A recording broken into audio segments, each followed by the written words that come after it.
correct HTTP requests from intranet hosts that he trusts.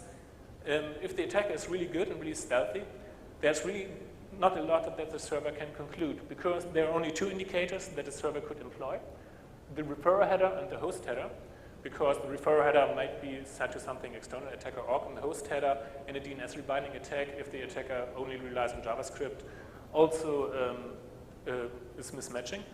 But there are various techniques to get rid of that work reliably. And as I told you already, with using Java objects via Live Connect or using Flash, we can create our own host headers. So everything is useless. Therefore, we implemented a small Firefox extension called Local Rodeo. And Local Rodeo has a rather simple approach to do protection. It creates a new trusted zone, the local zone. And now you have local pages. Local pages are pages that are hosted on IPs that belong to your intranet. And you have remote pages, that is everything else. And only local pages are allowed to create dynamically more requests to local resources. Very simple example.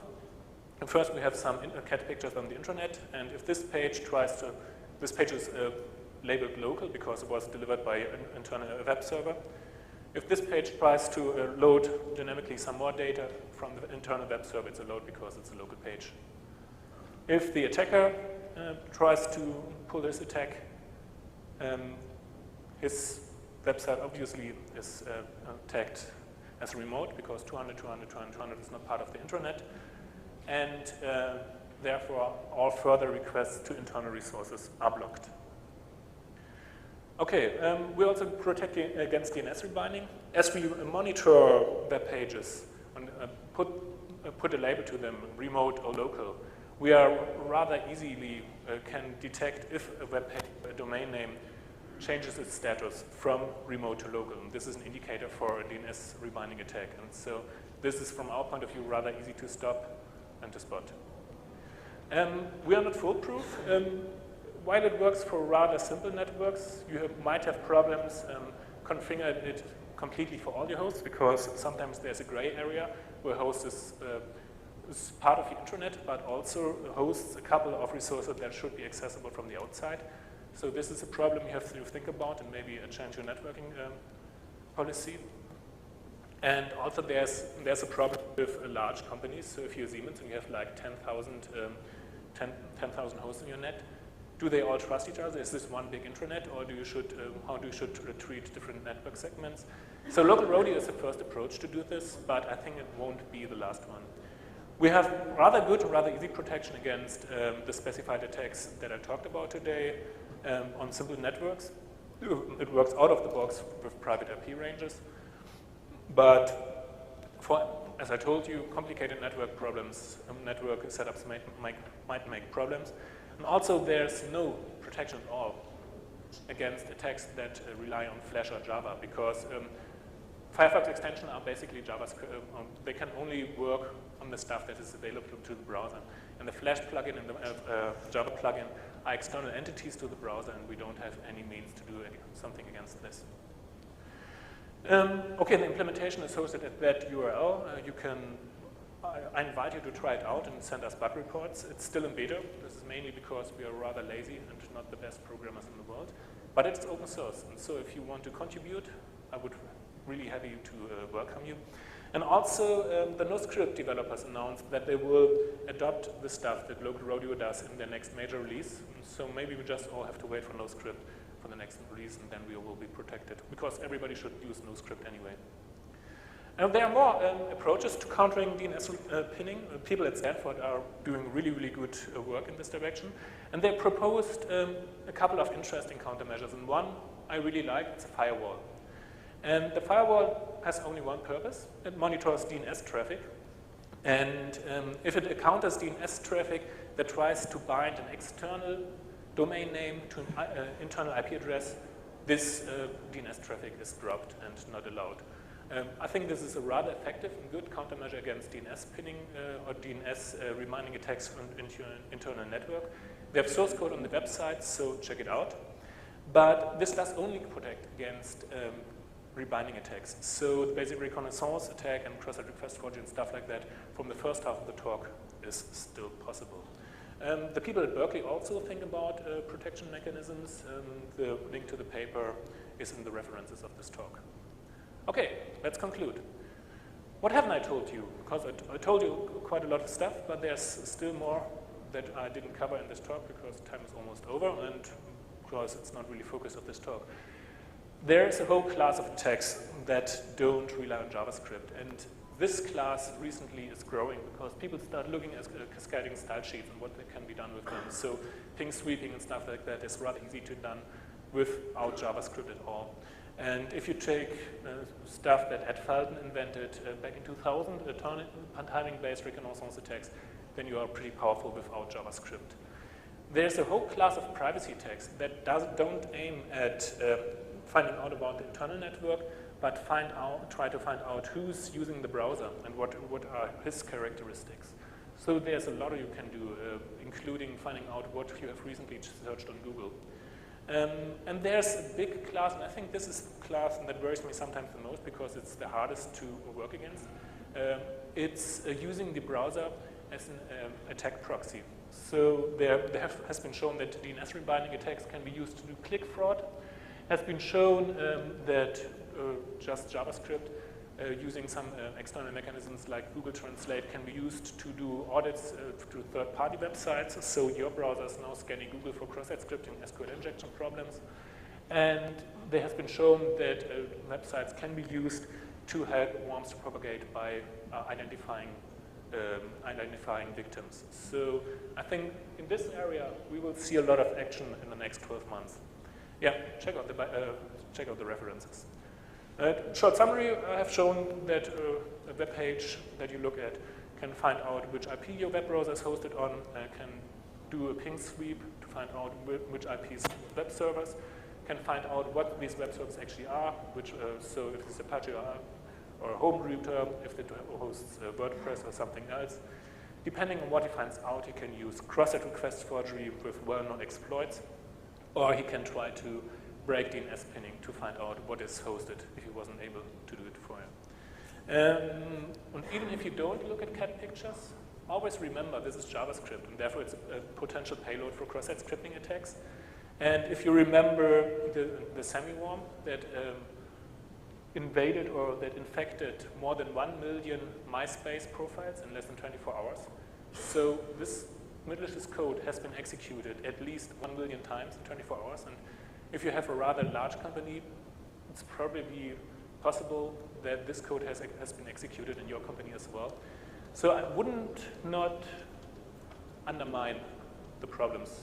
I don't want to exaggerate. They are what they are, so it's not the end of the world, but something you should think about.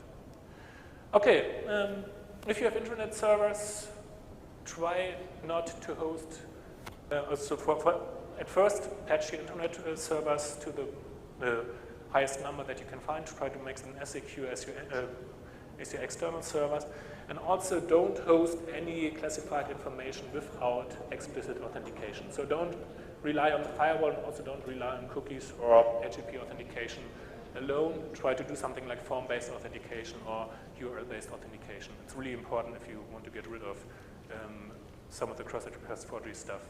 On the client side, disable Flash now, and probably disable Java as well. Then you should be rather secure against the nasty rebinding stuff, and also the attacker is not able to do his first step to find out which IP is used to host your web browser. So this should help. And if you use NoScript or local rodeo in connection, then it's not as bad as it could be. There's still the JavaScript less stuff.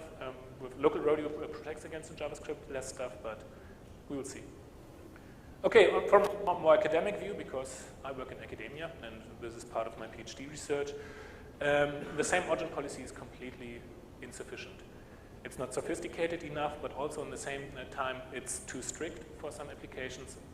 And yeah, we should get rid of it and find something better. And also DNS pinning is not a good countermeasure against these attacks. DNS pinning should go the same way the same origin policy should go. Because relying on DNS as a security property is not a good idea.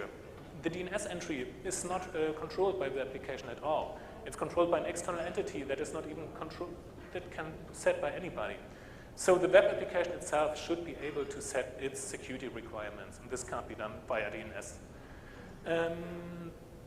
Yeah, and soundly doing this on the client side alone is not possible. Doing it on a web server is not possible at all also. So we have to figure out a way how browsers and web servers can work together to get rid of these problems. Yeah, and this is the direction I think future work should go. So this was my talk, and I don't know, shortly show, I think I'm supposed to have Intranet now. How much time is left? Oh yeah, okay, I show you very quickly. I tried to show you the demo because I stayed up all night yesterday to write it, and then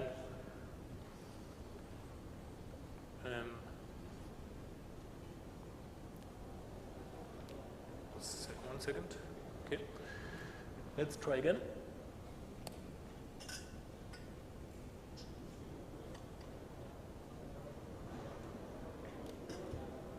No, forget it. It's not meant to be. If you're interested, come to me later, and then I'll show you the demo 101. Okay, questions, if there are any. If you want to win the Panda, won't you?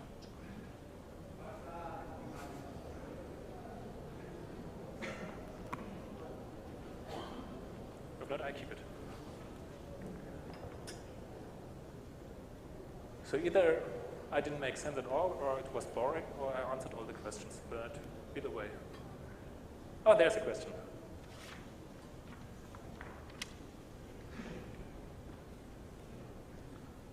Oh, yeah. Check it out. So much stuff to read.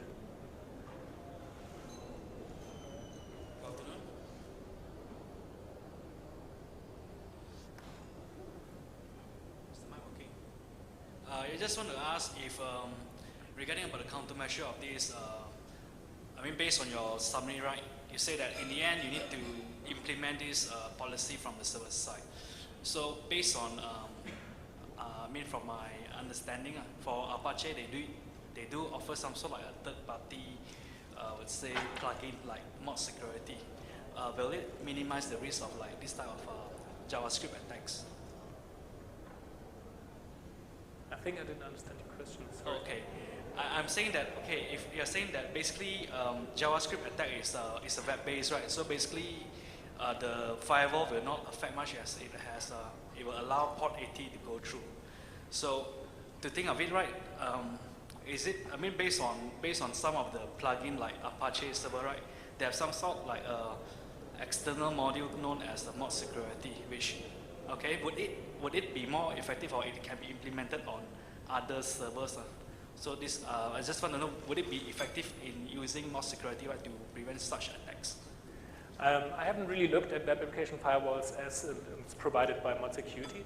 I can imagine that mod security is powerful enough to look for mismatching host headers. So if your clients disable Java and Flash, so if you only have JavaScript-enabled web browsers, then you should be able to do a mod security rule to look for mismatching host headers to find out if a rebinding attack has happened. And if you only accept messages with valid referrer headers, you might be able to do something. But still, I think this is a really, really patchy, this is not a complete solution. So you might be able to get some of the problems, but you won't counter the whole threat. But a good question. Thank you.